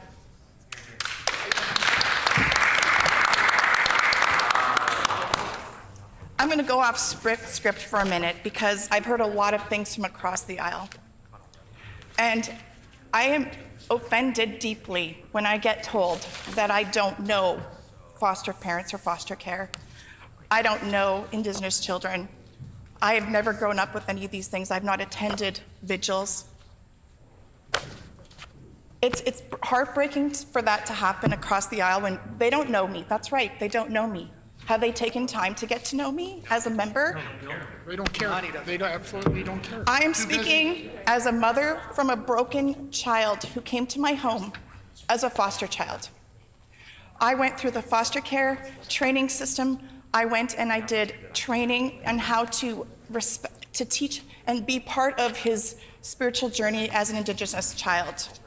I spent days in Winnipeg learning so I could do the best I could for this child. He requested to come to my community of Winkler. He requested to come there because he wanted to come there. I'm talking to you from a woman who's used a shelter. I'm talking to you as a woman who has been at vigils and met with families and have been heartbroken because that's how much I care about people in my community.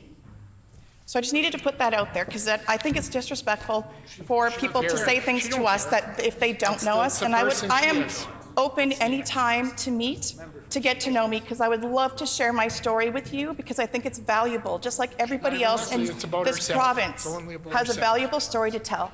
All about herself. Part of the Manitoba listening We are here to talk this morning to bring attention to a very important topic. It's an issue that needs to be addressed in an urgent manner.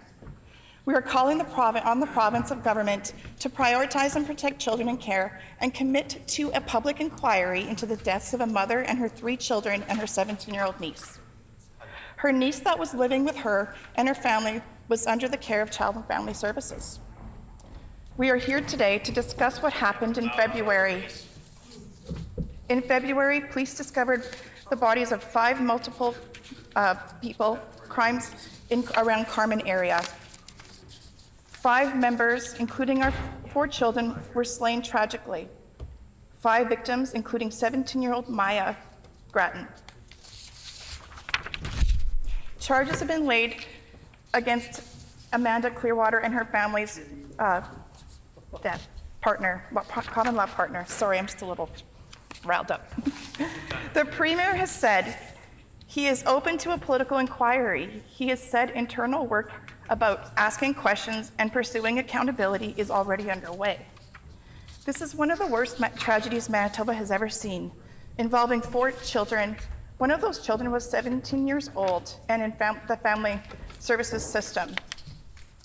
Something failed in our system, something happened, and 17-year-old Maya's life and future are gone. Her hopes and dreams taken away. The breakdown of the system has catastrophic consequences, especially when dealing with children in care. Let's find out what happened and what the breakdown in the system was. It's a simple question. Why are we not trying to find out what happened? This tragedy highlights the obvious breakdown of these systems. Why are we not doing everything we can to find out what happened and correct it for the next 17-year-old that needs help, for the next 10-year-old who isn't safe, and for all children who are in a situation that are dangerous and need help? This tragedy is a direct result of the breakdown in the system right here in Manitoba. We need a public inquiry. We need to find out what caused the breakdown. Are the staff overworked? Is there a gap between communication with children in care and their workers? Is there a lack of follow-up or checking in on children in care?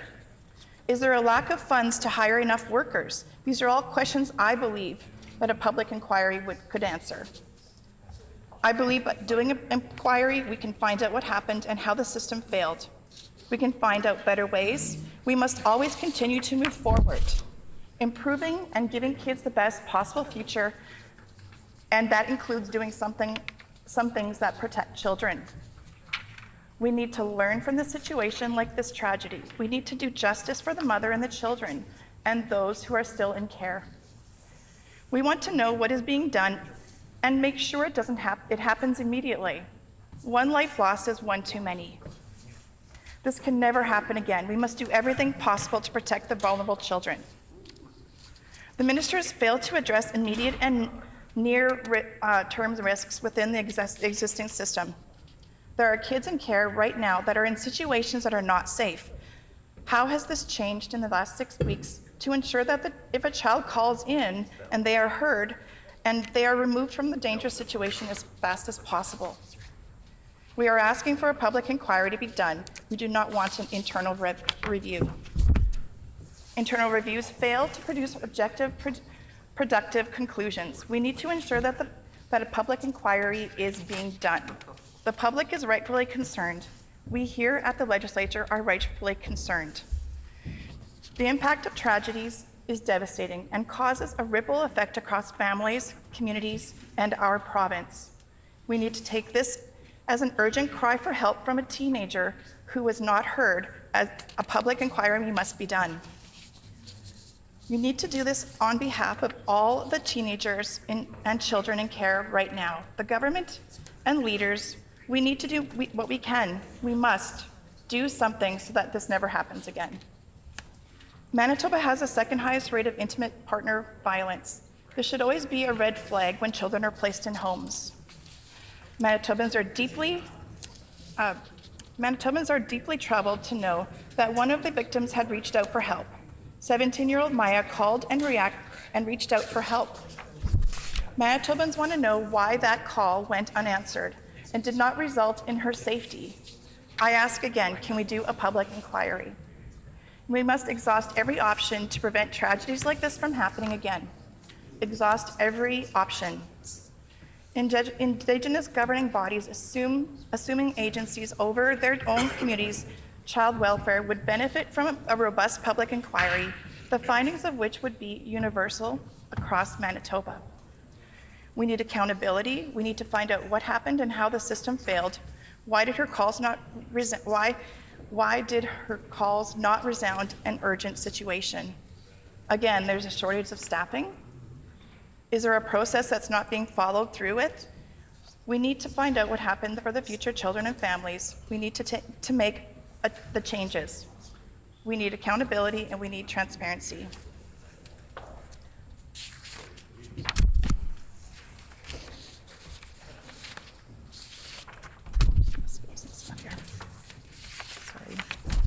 The Premier has gone on record saying they are conducting internal review. Believe work of inquest is up to Chief Medical Examiner. An investigation would be up to advocate and criminal proceedings. We would encourage the Premier and Minister to do a public inquiry. In the news, it has been reported that the family were encouraged to hear that the Premier was willing to open the door to an inquiry. I'm sure it has been discouraging that there's been no further update. We want an inquiry because it is an inquest, because an inquest, a judge is tasked with making recommendations, but a judge cannot find fault. In an inquiry, it would be a fulsome, objective investigation with recommendations and public accountability and transparency. We need to provide safe spaces for women and children. For example, the tragedy in Carmen that took the life of 17-year-old Maya. I attended the vigil in Carmen at the site of the family home, and it broke my heart. We don't know how the tragic events unfolded, but as I stood there, I thought if only we could have gotten her out. If only Maya had gotten out and gotten to a safe space. Thank you.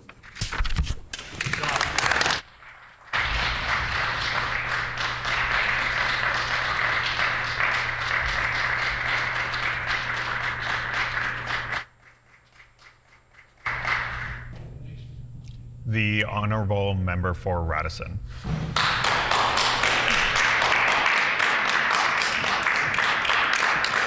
Thank you, Honorable Speaker. I rise today, wanting to acknowledge how heavy this subject is for many of us here in this chamber, and as such, I hope that we can keep the temperature down. I don't think that there's any discounting how heavy and how difficult the tragedy in Carmen was across communities, and especially the local community. I don't think that there's any discounting the personal experience that is within this chamber when it comes to the member for Morden Winkler and her contributions to caring for kids in need.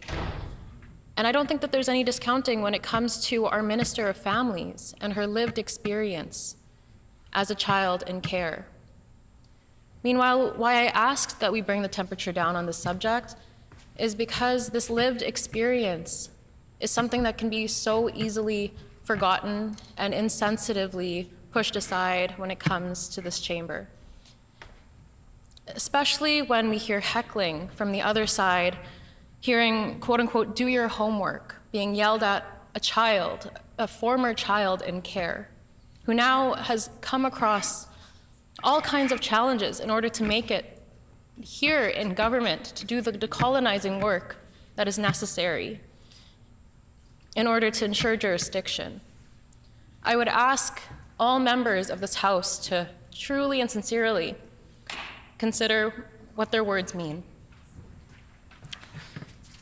I also want to put some words on the record when it comes to just the value of foster parents. And personally, in my culture, there's no question about whether or not Filipinos are welcoming and whether or not Filipinos are nurturing. I myself have, several loved ones, several family friends who actually, unfortunately and bittersweetly, left the public health system in order to become medical foster parents.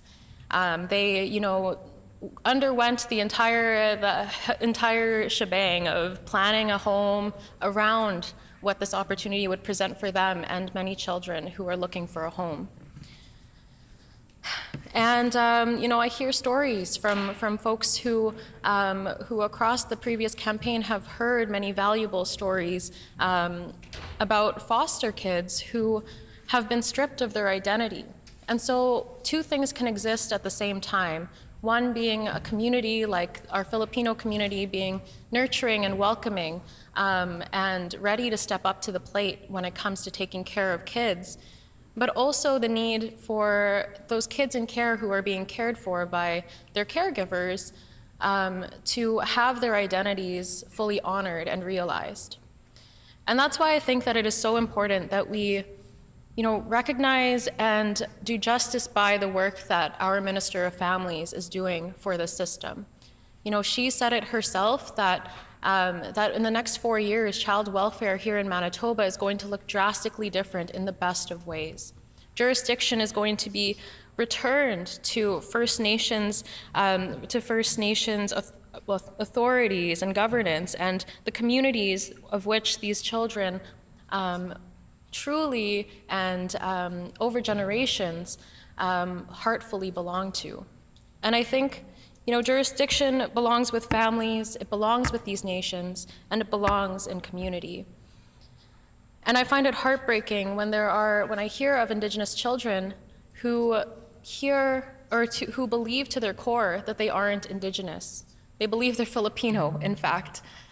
And while we continue to be welcoming, again, we need to honor the true identity of the kids in care. Now, the resolution that's in front of us, upon reading it, the purpose of this resolution really calls for our Families Minister to do work that she's already doing, work that she's been doing since she was appointed. And again, I just want to honor her and thank her for her work, but also, acknowledge how brutal this chamber is on Indigenous women and continues to be on Indigenous women. For generations, attempts have been made to silence Indigenous voices, to silence Indigenous women, and I am honored to be part of a government alongside Indigenous women who refuse to be silenced. And as such, we've got to honor the work that is being done and the labor, the emotional toll that it takes, and work that is already seeing quite a bit of progress. Now, over the past election, I had the privilege to be door knocking in the Manitoba housing complex as well as the center serviced by the Plessis Family Resource along Plessis. And I met many children outside of their units, outside of school. Of course, it was summer. It was blazing hot outside, and so there were many kiddie pools where kids were splashing around. And there was one kid that ran up to me and asked if I was from the government. And I said, no, but I'm running to be. And they said, well, can you do something about my front door? I don't have a doorknob. And in fact, he took me to his front door, did not have a doorknob, this gaping hole where the doorknob should have been. And that alone can be so demoralizing for a child to see, in that in your own home, you don't have a method to keep anything out or even to keep yourself in. And so just recently I was invited to go back to the Plessis Family Resource Center, and I was truly honored to deliver a few remarks about the importance of youth being involved in politics. And I'd argue that this doorknob situation is certainly something that can be used as an example as to why children so need to be involved, because they are the recipient, unfortunately, of a lot of harmful policy choices. But the same kid that I met door knocking that summer, or this past summer, came up to me and said, I'm so glad you made it. I finally have a doorknob. And I don't know what had to happen along the way to get that doorknob for that kid. But I am so grateful that kids these days are seeing the impact. Kids who rely on social welfare in our province are seeing the impact, the good impact that our government is putting forward in such a good way. And so I also want to raise attention of the members opposite to something that they might not actually know about. So when I was doing my research on home care recently, of course, there's a lot of overlap when it comes to caregivers in the seniors realm, but also when it comes to kids and folks living with intellectual disabilities. And in 2011, actually, the NDP government brought forward the Caregiver Recognition Act. And so they brought forward this act in order to lend a voice, in order to amplify the voices of caregivers in our province. And as such, they formed this thing called the Caregiver Advisory Committee. So while bolstering supports for caregivers and giving them that standing voice at the decision-making table, they also advised government on resources that they so desperately needed in order to do their job justice. And so while I imagine members of the opposition and maybe even some on our side of the chamber are Googling what the Caregiver Recognition Act is, what they'll find is that there hasn't been a report since the last NDP government prior to us. What they'll find is that there was a report due in 2017 that actually the PC government didn't put forward. If anything, if there was work being done on that, they didn't make it publicly known. Further, that report would have called the Caregiver Advisory Committee to continue meeting. And there are no public records of the Caregiver Advisory Committee having met since the last NDP government.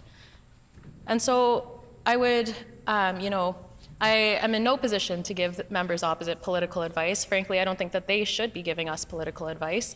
But I would advise them, if anything, to look into that act and to look into the advisory committee that they have left without the infrastructure.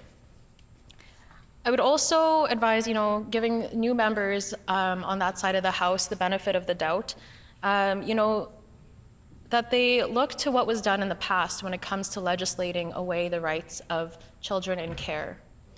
It's heartbreaking, truly, that after having so much stripped away from children in need of care, that a provincial government under the PCs would try and slip this under the rug. And I want to really honor the fact that we— And the member's time has expired.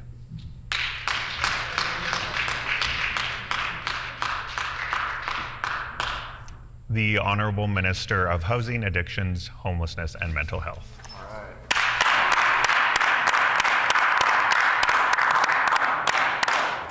Miigwech. I know there's not a person in this house that doesn't care about kids. And, you know, this issue, you know, doesn't, you know, discriminate. We all are in this position because we care about Manitobans. And I think, you know, as leaders, as politicians, as people who are sent to this house to lead and to really, you know, bring forth policy and bring forth voice, and really are supposed to come collectively together to really bring impact and you know, really support families.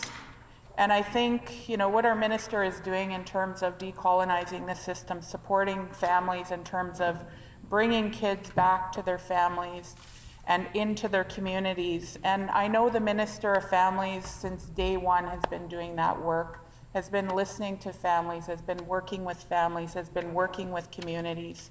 And I know members opposite, you know, they want to do the right thing as well. And I know the critic, you know, wants to do the right thing as well. They want to, you know, help families. They want to make sure that things like this don't happen again. And the right thing is to work collaboratively together. Like, we shouldn't be, you know, on opposite sides on something like this. We should be sitting down, figuring out how do we ensure that something like this doesn't happen. When this happened, you know, the minister immediately actioned her department to have a comprehensive review done. This is an active criminal investigation. There will be a Macy review done, and we are, you know, making sure that kids are returned to their homes so that we don't have an 80% overrepresentation in every single system across our province.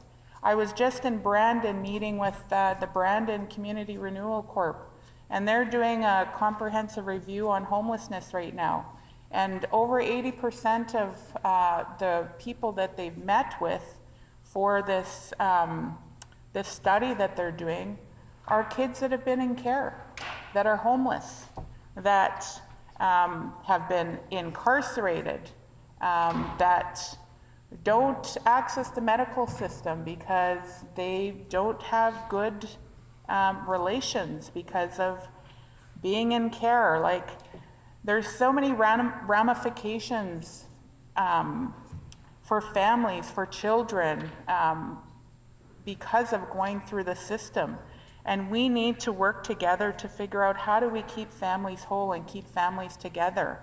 When I was in opposition and I was first elected, one of the bills I brought forward, and I was so thankful that we had unanimous support in this House, and that's what we need, is unanimous support and coming together and collectively working together to solve how do we make sure that things like this never ever happen and take place in our province again, is making sure that kids aren't apprehended due to poverty, because kids should not be apprehended because a mom doesn't have food, or a single dad doesn't have food, or a parent or a caregiver doesn't have food in their house, or they don't have you know, 2 beds for kids to sleep in. Growing up, I often, you know, was at my grandmother's house and 5 of us slept on 1 bed.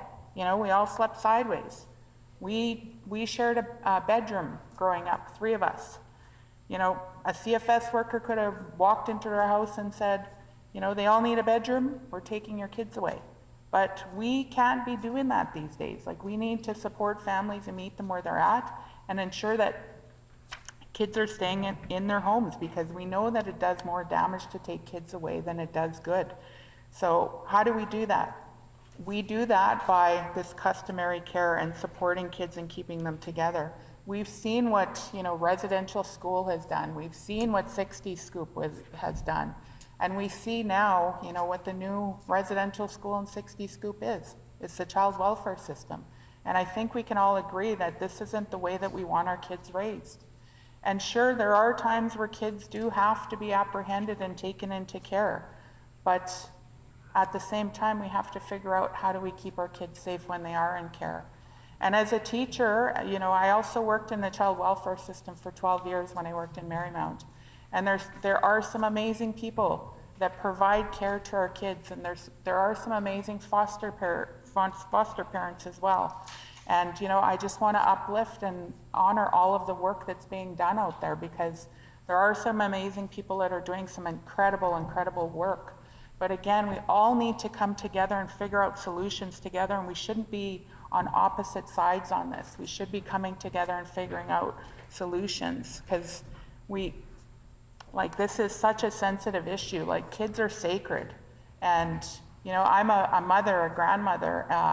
My daughter just had a son, 7 months old, and I just look at this little guy and I think, I couldn't imagine not being able to, hold and kiss and, I FaceTime him every day. I can't see him every day, but I just think about, not being able to, as a parent, not being able to see that little guy every day. But that, for some people, is a reality, right, for some parents. And when I was in opposition, I remember some parents, and this was one of the reasons why this bill came forth, was parents would often contact our office and say that, we're struggling with, keeping our lights on, and we're afraid to ask for help because someone's going to come into our house and judge us and take our kids away. And that's still happening. And we're trying to figure that out. We're trying to, as a government, make sure that that is not happening, because we want to ensure that kids are staying together and that they're supported by their parents or their caregivers in a safe manner. And we can do that as governments. We have the ability, and people are looking to us as leaders to be able to do that. As a kid myself, I've told this story many times in this house. My mom had to put me in care. She made the choice because I was at the time putting myself at risk, and there wasn't supports for her. She couldn't just, call CFS and say, hey, can you send someone to come and help me with my parenting? That just wasn't an option. So I had to go into care. But we have the opportunity to provide those kinds of supports today to parents, so that parents don't have to put their kids in care, that they can actually have someone that can come and provide a parent support worker to work with the parent and work with the child, and figure out solutions in the home instead of removing the child if it's not a protection issue. And there's so many of these instances. When I was in Brandon, I was listening to some of the reasons why some kids were apprehended through these stories that were being told to these researchers, and I was just blown away at why some of these kids ended up in care and why they're on the streets now. And some of them were parents themselves and their kids were apprehended. So it's like this cycle, and how do we help break this cycle? Well, we have an opportunity here as leaders to be able to break that cycle, and we need to come together and help support through this bill C-92. We have a great opportunity to decolonize the system, to help support the work that's being done. And we also have a great opportunity to come together as leaders to make sure that something like this in Manitoba doesn't happen. When this matter is again before the House, the Honourable Minister will have 1 minute remaining. The hour being 12 p.m., the House is recessed and stands recessed until 1:30 p.m.